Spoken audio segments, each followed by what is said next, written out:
अस्सलामुअलैकुम students, I do hope आप सब खैरियत से होंगे। Welcome to another video tutorial in my YouTube channel. पिछला जो लेक्चर था उसमें आपको जेनेटिक्स सीरीज़ कंप्लीट करवा दी थी। जेनेटिक्स सीरीज़ के बारे में सारी चीज़ें बता दी थी, पूरा चैप्टर, थ्योरेटिकल एस्पेक्ट्स और कुछ बेसिक कॉन्सेप्ट्स भी बताए थे कि किस तरह से क्वेश्चन को सॉल्व करना है। तो on the request of many students मैंने एक छोटी सी वीडियो आज बनाने का सोचा है, जिसमें मैं आपको बताऊंगा कुछ क्वेश्चंस को सॉल्व करके दिखाऊंगा। ज़्यादा नहीं, कुछ क्वेश्चंस को सॉल्व करके दिखाऊंगा। कुछ दिनों बाद इंशाल्लाह इसका टेस्ट भी अवेलेबल होगा, हमारे फेसबुक पेज पे टेस्ट लिया जाएगा, तो उसको आपने ज़रूर अटैम्प्ट करना है। तो आज जो है कुछ क्वेश्चंस मैंने निकाले पास पेपर से, कुछ क्वेश्चंस निकाले राइट स्पॉट से, और डिफरेंट जगह डिफरेंट सोर्सेज से मैंने क्वेश्चंस कलेक्ट किए हैं। तो उनमें से फिर 6-7 क्वेश्चन तो मैं तकरीबन आज सॉल्व करके दिखाऊंगा। आपको बेसिक कॉन्सेप्ट बता दूंगा कि किस तरह से आपने पेपर को सॉल्व करना है, किस तरह से आपके पास क्वेश्चन आएंगे। तो भाई सबसे पहला जो क्वेश्चन है मेरा, सबसे पहले मेरे पास एक क्वेश्चन है, ये था 2014 DUHS NTS का। ये आपकी स्क्रीन पर आ रहा होगा लिखा, मैं इसको यहाँ से रीड करता हूँ। क्या लिखा है? In birds the male is homogametic sex. जो बर्ड्स हैं उनमें मेल जो होते हैं वो होमोगैमेटिक होते हैं। ये बात मैंने पिछले लेक्चर में भी बताई थी। A male bird showing the recessive trait was mated with female showing dominant trait। यानी एक जो बर्ड है उसका जो मेल है उसके अंदर एक रेसेसिव ट्रेट था, और एक उसकी जो फीमेल है उसके अंदर वो ट्रेट डोमिनेंट था। सही है। अब उसके बाद क्या बताया गया? Showing dominant trait of a character governed by a pair of allele which are sex link inheritance. यानी अब ये जो डोमिनेंट और रेसेसिव ट्रेट की बात हो रही है, ये सेक्स लिंक इनहेरिटेंस है, यानी ये सेक्स क्रोमोसोम में प्रेजेंट है। What is the probability that the male offspring will show dominant trait. अब मेल ऑफस्प्रिंग में डोमिनेंट ट्रेट की बात हो रही है, तो देखो इस चीज़ को ज़रा समझो। जो बर्ड्स में मेल है, सही है, वो क्या है, वो उसके अंदर कैसा कैरेक्टर है, उसके अंदर रेसेसिव है, और फीमेल में डोमिनेंट है। मैंने आपको पहले ही बताया था कि भाई जो मेल होते हैं वो होमोगैमेटिक होते हैं और उनके लिए हम डब्ल्यू का वर्ड यूज़ करते हैं, और जो फीमेल होती हैं उनके लिए WZ का वर्ड यूज़ करते हैं। अब ये समझ लेते हैं, मैं इसको थोड़े गैप से लिख देता हूँ ताकि बात समझ में आए। अब ये अज्यूम कर लेते हैं कि भाई मेल जो है रेसेसिव है, तो रेसेसिव के लिए मैंने यहाँ लिख दिया स्मॉल r, और फीमेल जो है वो डोमिनेंट है, मैंने कैपिटल R लिख दिया। पूछा यह गया है कि इनके ऑफ स्प्रिंग मेल में क्या प्रोबेबिलिटी होगी मेरा डोमिनेंट रेट की, और आपके पास ऑप्शंस गिवन है। Option A 0, option B 0.25, option C 0.50, option D 0.75 and option E 1। तो इसकी प्रोबेबिलिटी, इसका जो करेक्ट आंसर है वो मैं आपको बता रहा हूँ। इसका करेक्ट आंसर है ई, डोमिनेंट। कैसे? बिकॉज देखो जो फीमेल से जो क्योंकि जो मेल है वो होमोगैमेटिक है, यानी फीमेल में 2 W हैं, तो इसका मतलब है फीमेल को 1 W, यानी जो मेल ऑफस्प्रिंग आएंगे तो 1 W उसको फादर से मिलेगा, यानी यहाँ से, और 1 W मदर से मिलेगा। यानी मेल ऑफस्प्रिंग का जो जीनोटाइप होगा वो कुछ इस तरह का होगा, WR। सही है। तो क्योंकि डोमिनेंट कैरेक्टर यहाँ मौजूद है तो 100% चांसेस है कि फीमेल जो कैरेक्टर था वो डोमिनेंट होगा इन मेल। ठीक है स्टूडेंट्स, तो इसका करेक्ट आंसर क्या है? 100, यानी 1। प्रोबेबिलिटी इसकी क्या है? 1। प्रोबेबिलिटी की बात होती है तो हम उसको किससे रिप्रेजेंट करते हैं? हम उसको परसेंटेज में रिप्रेजेंट नहीं करते। अच्छा भाई, एक और क्वेश्चन आपके सामने है। ये क्वेश्चन था 2016 शहीद मोहतरमा बेनज़ीर भुट्टो लियारी मेडिकल कॉलेज में ये क्वेश्चन आया था। ये क्वेश्चन भी आपकी स्क्रीन पर आ रहा है। इस क्वेश्चन में क्या पूछा गया है? An RH negative women is married to an RH positive man. एक RH नेगेटिव वुमेन है और जिसकी शादी होती है RH पॉजिटिव मैन से, whose father was also RH negative. अच्छा, what are the chances their children to be affected. यानी उनके चिल्ड्रन में क्या चांसेस है कि वो RH नेगेटिव होंगे। देखो RH नेगेटिव वुमेन है, मैं यहाँ पर लिखता हूँ फीमेल, सही है, क्योंकि फीमेल RH नेगेटिव है। RH नेगेटिव का मतलब है RH का जीन रेसेसिव है इसमें, तो इसको ऐसे लिख दिया, capital small r H small R H, ये पॉसिबिलिटी होगी। और मेल के बारे में लिख दिया, मेल जो है वो आर एच पॉजिटिव है, बट एक बात बताई गई है कि मेल के जो फादर थे वो भी क्या थे, आर एच नेगेटिव थे, लेकिन मेल आर एच पॉजिटिव है, तो इसका मतलब है ये मेल हेट्रोजाइगस होगा।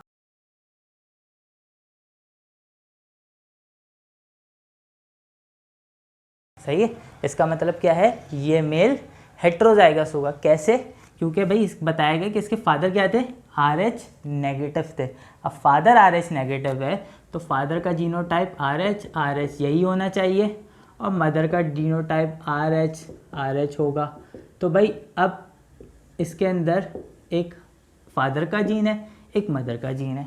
सही है, अब पूछा ये गया है कि इनके ऑफस्प्रिंग में कितने चांसेस हैं कि वो आर एच नेगेटिव होंगे। तो भाई कितने चांसेस हैं, देखो ये वाला यहाँ पे कितने, 3 आर एच के 3 रेसेसिव जीन है और एक डोमिनेंट जीन है। तो इसका मतलब है इसकी फर्टिलाइजेशन एक बार इसके साथ होगी, एक बार इसके साथ होगी। सही है, तो जब ये वाला जीन फर्टिलाइज होगा, ये वाला क्रोमोसोम फर्टिलाइज होगा, तो आर एच पॉजिटिव चिल्ड्रंस होंगे, जबकि ये वाला जब फर्टिलाइज होगा तो आर एच नेगेटिव चिल्ड्रन होंगे। तो भाई क्या पॉसिबिलिटी आई, 50-50 की। सही है, तो इसका करेक्ट आंसर क्या है, इसका करेक्ट आंसर है ऑप्शन बी, 50%। ठीक है स्टूडेंट्स, आई डू होप यहाँ तक की बात आपको समझ में आ गई होगी।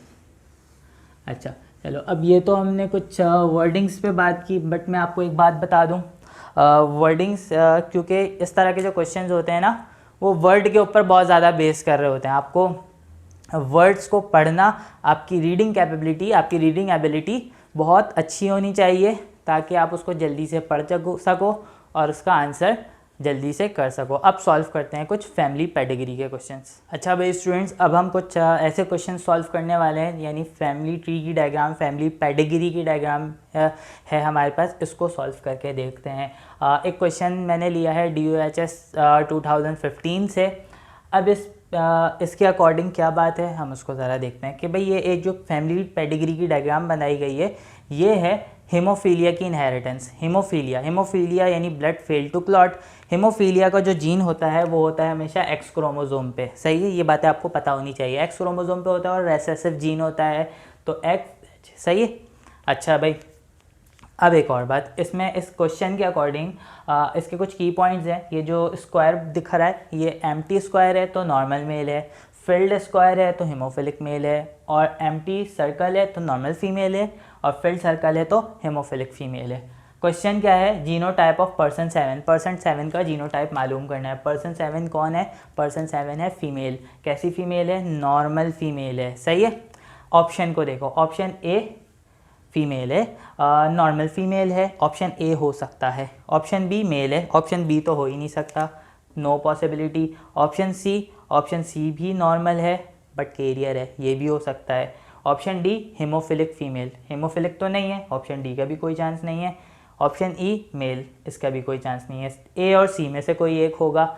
अब ज़रा इसको देखते हैं कि जो पर्सन 7 है इसकी शादी किससे हुई है, पर्सन 6 से, और जो मेल है ये नॉर्मल है। मेल जब भी नॉर्मल होता है वो 100% नॉर्मल होता है, वो कैरियर नहीं होता। सही है, इसका मतलब है इसमें हीमोफिलिक का जीन मौजूद, हीमोफीलिया का जीन मौजूद नहीं है। अब पर्सन 6 और पर्सन 7 में इनके जो ऑफ स्प्रिंग है, इस पर जो 9th नंबर पे चिल्ड्रन है मेल, वो हीमोफिलिक है। सही है, वो हीमोफिलिक है। जब ये दोनों नॉर्मल है तो इसके अंदर हीमोफिलिक का जीन, हीमोफीलिया का जीन कहाँ से आया, क्योंकि ये मेल है, इसको एक्स क्रोमोसोम किसने दिया, इसकी मदर ने दिया। सही है, इसके फादर ने वाई क्रोमोसोम दिया था, और फादर तो वैसे भी नॉर्मल थे, तो इसका मतलब है इसको एक्स क्रोमोसोम किसने दिया, मदर ने दिया। जब मदर ने एक्स क्रोमोसोम दिया है तो इसका मतलब है मदर के पास हीमोफीलिया का जीन मौजूद है, खुद नॉर्मल है लेकिन जीन है, तो इसका मतलब है वो होगी carrier. C is the correct option. सही है, इस तरह से आप जज कर सकते हो, पूरी डायग्राम ये देखने की ज़रूरत नहीं है। सही है, आप ये देखो पूछा किसके बारे में जा रहा है क्या, फीमेल है, फीमेल देखो भाई यहाँ से फीमेल निकालो, बी और ई फीमेल नहीं है, काट दो। नॉर्मल है, नॉर्मल डी हीमोफिलिक है, डी को भी काट दो। ए और सी में ऑप्शन बच गए, अब इसमें से जज कर लो कौन सा है। सही है, दैट्स सो सिंपल।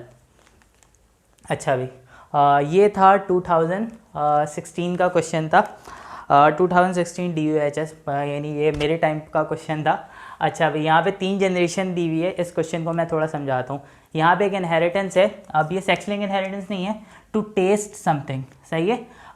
इनहेरिटेंस मतलब टेस्ट का जीन जिसमें है वो उस चीज़ सब्सटेंस को टेस्ट कर सकता है, और जिसमें रेसेसिव जीन है वो टेस्ट नहीं कर सकता, क्योंकि डोमिनेंट जीन वाले टेस्टर हैं तो डोमिनेंट जीन टी, सही है, और रेसेसिव जीन वाले नॉन टेस्टर हैं। ये जो फिल्ड स्क्वायर दिखाया है male taster, empty square male non taster, और ये जो फिल्ड सर्कल दिखाया है female taster, empty circle female non taster, सही है। अब ज़रा देखो, what percentage of children of Pasha and Hina would be non taster. Pasha और हिना कौन है? ये वह सेकेंड जनरेशन में पाशा एंड हिना। अब इनमें क्या प्रोबेबिलिटी है कि इनके चिल्ड्रन नॉन टेस्टर होंगे? देखो भाई, पाशा क्या है? पाशा टेस्टर है, सही है, पाशा टेस्टर है। इसका मतलब है पाशा क्या genotype capital T small T भी हो सकता है, कैपिटल टी भी हो सकता है, इसको पता लगाना पड़ेगा। हिना जो है वो नॉन टेस्टर है, तो हिना के बारे में 100% ये है कि स्मॉल टी ही इसका जीनोटाइप होगा, क्योंकि नॉन टेस्टर का जो जीन है वो क्या है? वो है रेसेसिव, तो रेसेसिव का होमोजाइगस होना ज़रूरी है। डोमिनेंट का नहीं पता। अब डोमिनेंट का कैसे पता चलेगा? अब इसकी फैमिली हिस्ट्री चेक करनी पड़ेगी। भाई देखो, इसके फादर और मदर को देखो। फादर जो है वो नॉन टेस्टर है, फादर क्या है? नॉन टेस्टर है, और मदर क्या है? टेस्टर है। फादर नॉन टेस्टर है, इसका मतलब है फादर के पास स्मॉल टी है। अब मदर का जीनोटाइप जो भी हो, एक जीन तो इसको फादर से मिला ही मिला है, सही है, एक जीन फादर से मिला ही मिला है। तो भाई यहाँ से पता चल गया कि भाई ये जो पाशा है ये हेट्रोजाइगस है, सही है। अब ये हेट्रोजाइगस है और हिना क्या है? नॉर्मल है। अब अगर इन दोनों का क्रॉस करके देखें,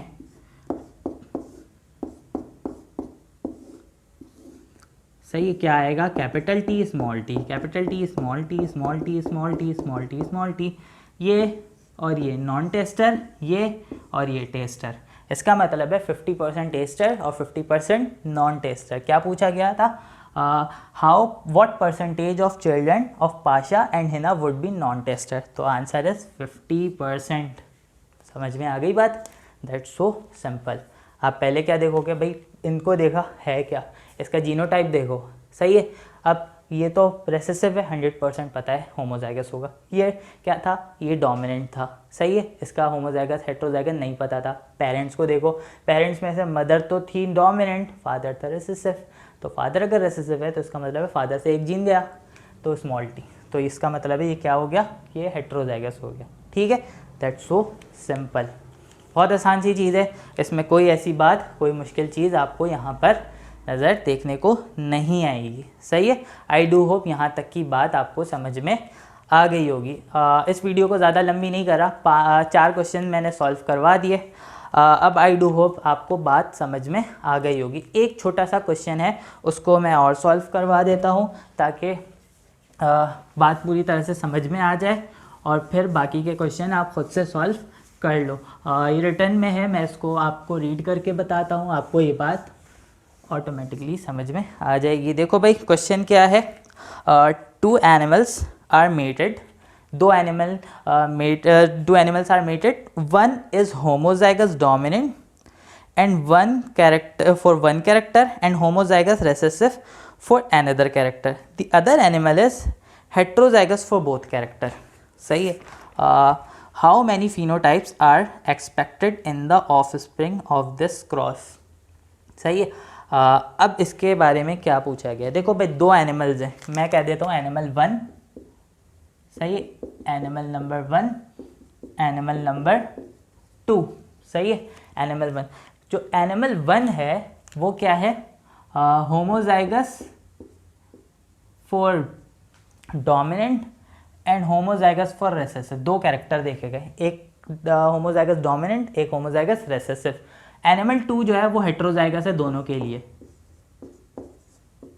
सही है। समझ में आ रही है बात? मैंने डिस्क्रिप्शन बॉक्स में ये सवाल लिख दिया है, आप वहाँ से देख सकते हो। अब हमें पता करना है कि इसका फिनोटाइप क्या होगा, सही है। फिनोटाइप, कितने फिनोटाइप्स बन सकते हैं? देखो भाई, फिनोटाइप्स कैसे बनेंगे? फर्स्ट कैरेक्टर पे गौर करो, capital A capital A capital, यानी यहाँ पर 3 ए मौजूद है। अब ये डोमिनेंट है, तो इसका मतलब है यहाँ पे इन दोनों में रेसेसिव का कोई चांस नहीं है। देखो ये क्या है, डोमिनेंट रेसेसिव, मैंने डी आर लिख दिया। ये क्या है, ये भी डोमिनेंट होगा और ये भी डोमिनेंट होगा, डी और डी लिख दिया। सही है।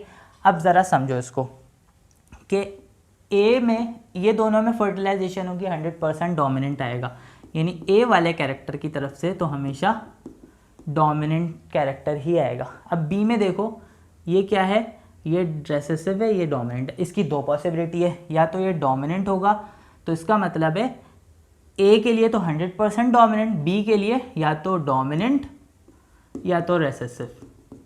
तो हमारे पास क्या पॉसिबिलिटी बनेगी, डोमिनेंट डोमिनेंट या डोमिनेंट रेसेसिव। सही है। तो इसका मतलब है ये 2 तरह की फिनोटाइप ही एक्सपेक्टेड है, तो इसका आंसर है 2। ठीक है भाई बच्चों, आई डू होप यहाँ तक की बात आपको अच्छी तरह से समझ में आ गई होगी। इतने क्वेश्चंस काफ़ी हैं, अब आप लोग खुद से सॉल्व करना।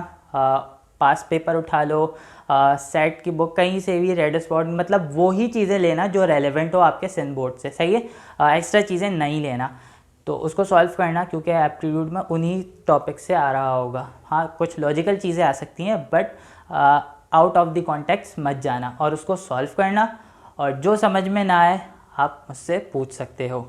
ओके स्टूडेंट्स, अगर आज की वीडियो पसंद आई है तो भाई चैनल को सब्सक्राइब करो, वीडियो को लाइक करो और इसे आगे भी शेयर करो। मैं आपका टीचर डॉक्टर मोहम्मद हबीब अमीन, मिलते हैं अगली वीडियो में। अल्लाह हाफ़िज़।